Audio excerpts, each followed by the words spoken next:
Aku start solat balik pun di umur-umur yang, sebab aku rasa mungkin salah aku lah. Sebab aku Ah. terlalu fikirkan manusia cakap. Padahal ibadah tu bila kita dah makin besar, dah dewasa, dah aku Kita baca. dengan Tuhan je sebenarnya. Sebenarnya antara kita dengan Tuhan saja. Sebab penerimaan, sebab kita solat tu sebagai hamba, bukan sebagai apa. Dia bukan sebagai kewajipan apa. Solat tu memang sebagai hamba. Betul. So tu aku rasa macam itu kesilapan aku lah. Cuma memori tu yang buatkan aku rasa macam agak lama juga aku tinggal, sebab aku rasa tak nak lah semua ni Dia kan. trauma lah, trauma thought lah. Aku trauma siut. Betul, aku pernah masuk ICU masa tu. Ya, sebab masa tu aku tak pandai dalam macam jawi ke apa macam tu kan.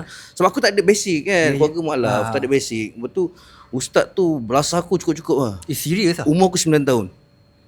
Aku ada masuk M-Star lagi benda ni. Serius? Demi Allah masuk M-Star. Aku sampai sekarang aku sebenarnya sepatutnya bergantung dengan ubat lah. Okay. Sebab aku ada traumatized dengan tu. Aku pergi macam untuk psikiatri aku ambil. Sebab aku rasa aku daripada kecil umur 9 tahun aku dah pergi psikiatri. Okay. Itu macam seumur hidup punya. Sebab aku